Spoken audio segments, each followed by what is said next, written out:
Hello students, कैसे हैं आप सब। एक बार फिर से आपके अपने यूट्यूब चैनल ऑनलाइन केमिस्ट्री में आपका बहुत बहुत स्वागत है। आज के वीडियो में हम पढ़ने वाले हैं रिक्ति या वॉइड के बारे में, है ना। रिक्ति की परिभाषा और साथ ही जो रिक्तियों के प्रकार हैं उनके बारे में आज हम चर्चा करेंगे। बहुत ही इंटरेस्टिंग टॉपिक है, आपको अच्छे से क्लियर होने वाला है आज का टॉपिक। ठीक है, चलिए सबसे पहले हम रिक्ति या वॉइड्स की परिभाषा पढ़ेंगे। वॉइड्स होते क्या हैं और कितने टाइप्स के होते हैं ये आज हम क्लियर करेंगे। ठीक है, चलिए तो रिक्ति की परिभाषा में लिखा है कि क्रिस्टल के अवयवी घटकों द्वारा निर्मित संरचना में रिक्त स्थान भी होता है ना। क्रिस्टल के अवयवी घटकों द्वारा निर्मित संरचना में रिक्त स्थान भी होता है। जो क्रिस्टल का फॉर्मेशन होता है, क्रिस्टल का निर्माण होता है, तो उसकी संरचना में जो अवयवी घटक अणु, परमाणु या आयंस होते हैं वो एक डेफिनेट पैटर्न में अरेंज होते हैं, है ना। एक फिक्स पैटर्न जो होता है वो उनका होता है ना। सबसे पहली बात तो जो ठोस में जो संकुलन होता है उनमें जो अणु और परमाणु और आयन जो होते हैं उनको ठोस गोलों के रूप में माना गया है। ठीक है, तो जो ठोस गोले हैं, मान लेते हैं कि 10 गेंदें हमें अरेंज करनी है टेनिस की एक बॉक्स के अंदर। तो देखिए ये 10 गेंदें हैं, तो इनमें जो ये रिक्त स्थान है ना, ये जो रिक्त स्थान है ये यहाँ पे, यहाँ पे, यहाँ पे, यहाँ पे, तो ये जो रिक्त स्थान है इन्हीं को कहते हैं रिक्तियां या वॉइड्स। ठीक है, क्लियर हो गया आपको डायग्राम के थ्रू। तो जो रिक्तियां होती हैं वो भी कुछ विशेष प्रकार की ज्यामिति से बनी होती है। आगे लिखा है कि यह रिक्ति विशेष प्रकार के ज्यामिति वाले छिद्रों से बनी होती है। ये जो रिक्त स्थान होता है ना, लिखा है कि यह रिक्त स्थान विशेष प्रकार के ज्यामिति वाले छिद्रों से बना होता है। ये जो छिद्र होगा यहाँ पर, ये जो ब्लैक कलर में मैंने बताया है अलग से, तो ये छिद्र भी विशेष प्रकार की ज्यामिति या आकृति वाले छिद्रों से बना होता है। ठीक है, ये जो रिक्त स्थान होता है ये, तो इन छिद्रों को ही क्या कहते हैं, रिक्तिका या रिक्ति कहते हैं, है ना। रिक्तिका कहेंगे या रिक्ति कहेंगे। ठीक है, तो आई थिंक वॉइड या रिक्तिका की परिभाषा आई थिंक आपको अच्छे से क्लियर हो चुकी है। क्या है कि क्रिस्टल के अवयवी घटकों द्वारा निर्मित संरचना में रिक्त स्थान भी होता है ना। ये जो क्रिस्टल बना हुआ है तो इनमें जो अवयवी घटक है, अणु, परमाणु या आयन, ये एक डेफिनेट पैटर्न में अरेंज है और इस डेफिनेट पैटर्न में अरेंज होने के बावजूद भी इनमें कुछ ना कुछ खाली स्पेस होती है, रिक्त स्थान होता है। तो ये जो रिक्त स्थान होता है ये भी कुछ विशेष प्रकार के ज्यामिति वाले छिद्रों से बना होता है। ये जो रिक्त स्थान है ना, स्पेस जो है ये भी कुछ विशेष प्रकार के ज्यामिति वाले छिद्रों से बना होता है। तो इन विशेष प्रकार के ज्यामिति वाले छिद्रों को ही क्या कहा जाता है, रिक्ति कहा जाता है या रिक्तिका कहा जाता है। क्लियर हो गया रिक्ति किसे कहते हैं। अब रिक्ति के प्रकार कितने हैं, 2 प्रकार की होती है रिक्ति। ठीक है, पहली है चतुष्फलकी रिक्ति, बहुत ही ज्यादा इंपॉर्टेंट है, आपकी एनसीईआरटी में भी ये क्वेश्चन है, चतुष्फलकी और अष्टफलकी रिक्तियां। ठीक है, तो ध्यान दीजिएगा। ओके, लिखा है कि जब 3 गोलों, है ना, तीन गोलों से बने त्रिकोणीय रिक्त स्थान के ऊपर या नीचे, है ना, ऊपर भी या नीचे भी, दोनों में से कहीं पर भी हम रख सकते हैं वो गोला। ठीक है, तो जब 3 गोलों से बने त्रिकोणीय रिक्त स्थान के ऊपर या नीचे एक गोला तीनों गोलों को स्पर्श करते हुए रखा जाए तो इस प्रकार प्राप्त रिक्ति चतुष्फलकीय रिक्ति कहलाती है ना। अब थोड़ा सा ध्यान दीजिएगा, क्या बोल रहा है ये कि 3 गोलों से बने त्रिकोणीय रिक्त स्थान, है ना। 3 गोलों से कैसे बनेगा, 1, 2 और 3। तो ये जो वॉइड बन रहा है यहां पर, ये जो त्रिकोणीय स्थान बन रहा है इसे कहते हैं त्रिकोणीय रिक्ति। ठीक है, 3 गोलों से बने त्रिकोणीय रिक्त स्थान को कहते हैं त्रिकोणीय रिक्ति। अब 3 गोलों से बने त्रिकोणीय रिक्त स्थान के ऊपर, है ना, यहां पर एक चौथा गोला और रख देंगे, या तो ऊपर रख देंगे या नीचे रख देंगे। ठीक है, दोनों में से कुछ भी हो सकता है। तो ऊपर या नीचे, 3 गोलों से पहले हमने त्रिकोणीय रिक्त स्थान बना लिया, फिर उसके ऊपर एक और गोला रख दिया या उसके नीचे एक गोला रख दिया। ठीक है, तो उसके ऊपर एक चौथा गोला रख दिया तीनों गोलों को स्पर्श करते हुए, है ना। देखिए इससे भी ये गोला टच हो रहा है, इससे भी टच हो रहा है और इससे भी ये गोला टच हो रहा है। ठीक है, तो यही लिखा है कि ऊपर या नीचे एक गोला तीनों गोलों को स्पर्श करते हुए, इन तीनों गोलों को स्पर्श करते हुए रखा जाए तो इस प्रकार प्राप्त रिक्ति चतुष्फलकीय रिक्ति कहलाती है। तो ये जो रिक्ति बनेगी इसे चतुष्फलकीय रिक्ति कहते हैं। ठीक है, चतुष्फलकीय रिक्ति कहा जाता है जब 3 गोले नीचे और 1 गोला ऊपर रख दिया जाए, या फिर इसका उल्टा हो सकता है कि 1 गोला नीचे और 3 गोले ऊपर रख दिए जाए।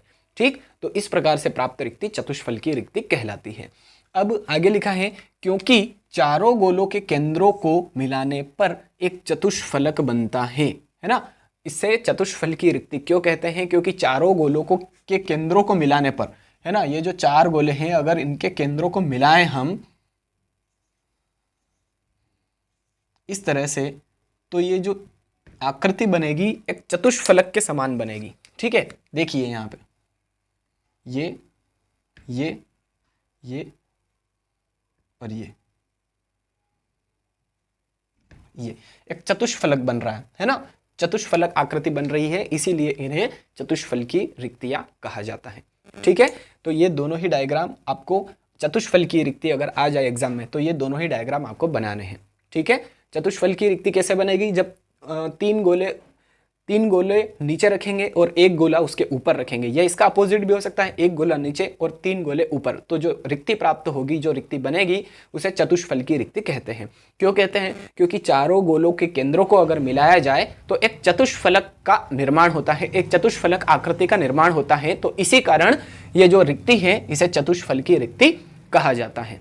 क्लियर हो गया, है ना। अब आगे लिखा है कि चतुष्फलकीय रिक्ति का त्रिज्या अनुपात 0.225, बहुत ही इंपॉर्टेंट है। त्रिज्या अनुपात कितना होता है चतुष्फलकीय रिक्तियों का? 0.225।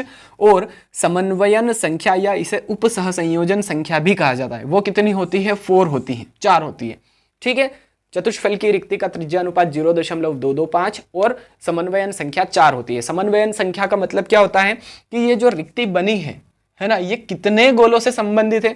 देखिए 3 गोले तो नीचे वाली परत के और एक ऊपर वाली परत का है, तो टोटल कितने हो गए? 4 गोले हो गए। तो 4 गोले इस चतुष्फलकीय रिक्ति का निर्माण कर रहे हैं, इसीलिए इसे चतुष्फलकीय, इसीलिए इसकी समन्वयन संख्या कितनी हो जाएगी? 4 हो जाएगी। ठीक है, क्योंकि 4 गोले इस वॉइड से, टेट्राहेड्रल वॉइड कहते हैं इसको इंग्लिश में। ठीक है, तो 4 गोले इस चतुष्फलकीय रिक्ति से संबंधित हैं, या ऐसा कह सकते हैं कि 4 गोलों के द्वारा यह चतुष्फलकीय रिक्ति बनी हुई है, इसीलिए इसे चतुष्फलकीय रिक्ति नाम दिया गया है। और साथ ही इसकी समन्वयन संख्या 4 होती है, क्योंकि 4 गोलों से बनी है। ठीक है, क्लियर हो गया चतुष्फलकीय रिक्ति। अब हम पढ़ेंगे अष्टफलकीय रिक्ति। थोड़ा सा कॉम्प्लिकेटेड है, चतुष्फलकीय रिक्तियों से थोड़ा सा और कॉन्सेंट्रेशन चाहिए यहाँ पर, है ना। देखिए जिस सब्जेक्ट में हम कमजोर होते हैं उसमें हम थोड़ा सा ज़्यादा ध्यान लगाते हैं, है ना, ज़्यादा कंसंट्रेशन से पढ़ते हैं। तो जो कठिन होता है उसको छोड़ना नहीं है, अवॉइड नहीं करना है ना, उसको जाने नहीं देना है, ऐसे ही मेहनत करनी है, उस पर अच्छे से कमांड करेंगे हम। ठीक है, जब तक आप मेरा वीडियो देख रहे हैं, मेरे चैनल पर हैं, आपको टेंशन लेने की कोई ज़रूरत नहीं है। ठीक है, ध्यान से देखिए, बस आप समझ में आएगा बिल्कुल। ठीक, चलिए अष्टफलकीय रिक्ति में क्या लिखा कि इसका निर्माण 2 त्रिकोणीय रिक्तियों से होता है ना। 2 त्रिकोणीय रिक्तियां अर्थात एक परत की त्रिकोणीय रिक्ति के ऊपर दूसरी परत की त्रिकोणीय रिक्ति को विपरीत दिशा में रखा जाता है। ध्यान दीजिएगा, 2 त्रिकोणीय रिक्तियों से होता है अष्टफलकीय का निर्माण, अष्टफलकीय रिक्ति का निर्माण। अब 2 त्रिकोणीय रिक्तियां कैसे बनेगी? एक गोला, दूसरा गोला, तीसरा गोला। ठीक है, अब ये 3 गोले मैंने बना दिए, अब 3 गोले मैं और बनाऊंगा। ध्यान से देखिए, एक गोला, दूसरा गोला, तीसरा गोला। ठीक है, अब जो 6 गोले मैंने बनाए, 3 गोले यहां पे, 3 गोले यहां पर, इनको ध्यान से देखिए। इनमें जो त्रिकोणीय रिक्ति बन रही है उनमें डिफरेंस है ना। देखिए एक में त्रिकोणीय रिक्ति जो बन रही है, ये इस त्रिकोणीय रिक्ति का आकार सीधा, जो सीधा त्रिभुज होता है, इस तरह से ये वाला त्रिभुज यहां पर बन रहा है। और इस त्रिकोणीय रिक्ति में अगर हम देखें तो जो त्रिभुज बन रहा है वो इस तरह से बन रहा है, उल्टा बन रहा है। देखिए आप थोड़ा सा कंसंट्रेशन लगाकर देखिए, यहां पर सीधा त्रिभुज बन रहा है, यहां पर उल्टा त्रिभुज बन रहा है, यानी कि ये जो त्रिकोणीय रिक्ति है ये सीधी है और ये त्रिकोणीय रिक्ति उल्टी है, नीचे साइड है, इसका जो मुंह है वो। ठीक है, क्लियर हुआ। तो यही लिखा है यहाँ पर कि इसका निर्माण 2 त्रिकोणीय रिक्तियों से होता है ना। 2 त्रिकोणीय रिक्तियां हैं, अर्थात एक परत की त्रिकोणीय रिक्ति के ऊपर, ये जो एक परत की त्रिकोणीय रिक्ति है इसके ऊपर ये सेम रख देंगे हम, एक गोला ऊपर यहाँ पे और 2 गोले नीचे यहाँ पर। ठीक है, तो दूसरी परत की त्रिकोणीय रिक्ति को विपरीत दिशा में रखा जाता है। देखिए ये त्रिकोणीय रिक्ति इस दिशा में है और ये त्रिकोणीय रिक्ति इस दिशा में है, तो विपरीत दिशा में रखा जाएगा तो अष्टफलकीय रिक्ति का निर्माण होता है। अब इसे अष्टफलकीय रिक्ति क्यों कहते हैं? क्योंकि 6 गोलों से एक अष्टफलकीय आकृति बनती है ना। ये जब 3 गोले हैं नीचे की परत के और इनके ऊपर जब दूसरी परत के 3 गोले इस तरह से हम रख देंगे, अरेंज कर देंगे, तो जो आकृति बनेगी वो अष्टफलक के समान आकृति बनेगी, अष्टफलकीय आकृति बनेगी। इसीलिए इस रिक्ति को अष्टफलकीय रिक्ति कहा जाता है। ठीक है, क्लियर हुआ। अब आगे लिखा है कि अष्टफलकीय रिक्ति का त्रिज्या अनुपात 0.414 एवं समन्वयन संख्या 6 होती है। देखिए ये जो रिक्ति है अष्टफलकीय रिक्ति कितने गोलों से मिलकर बनी है?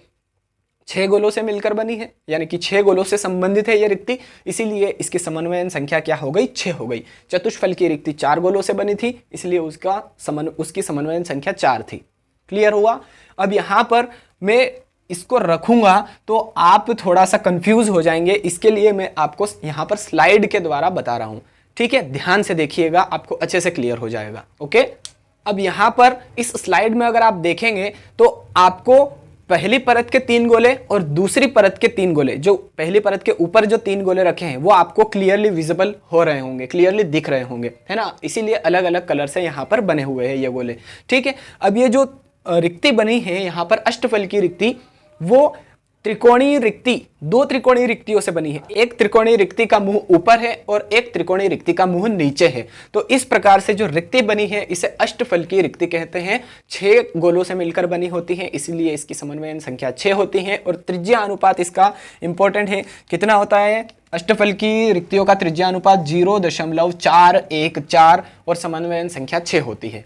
ठीक है, तो आई थिंक पूरा जो टॉपिक आज हमने क्लियर किया है वो आपको अच्छे से समझ में आया है। रिक्ति या वॉइड किसे कहते हैं, वॉइड के टाइप्स क्या हैं, टेट्राहेड्रल वॉइड्स और ऑक्टाहेड्रल वॉइड्स। ठीक है, चतुष्फलकीय रिक्तियां और अष्टफलकीय रिक्तियां किसे कहते हैं, डायग्राम के थ्रू हमने अच्छे से क्लियर किया। यहाँ पर जो 3D स्ट्रक्चर थी उसके लिए मैंने स्लाइड भी आपको बताई थी। आपने अच्छी तरीके से ये वीडियो क्लियर कर लिया होगा, आपको समझ में आ गया होगा। देखिए इतनी मेहनत मैं आपके लिए कर रहा हूँ, प्लीज़ वीडियो देखने के बाद एक लाइक तो आपका इस वीडियो पर बनता ही है। और अगर आप पहली बार इस चैनल पर आए हैं तो प्लीज़ चैनल को सब्सक्राइब करके बेल आइकन भी ज़रूर प्रेस कर दीजिए, ताकि इसी प्रकार के इन्फॉर्मेटिव वीडियोज़ आप तक जल्दी से जल्दी पहुँच सके। चलिए मिलते हैं अब नेक्स्ट वीडियो में। Thanks for watching. जय हिंद।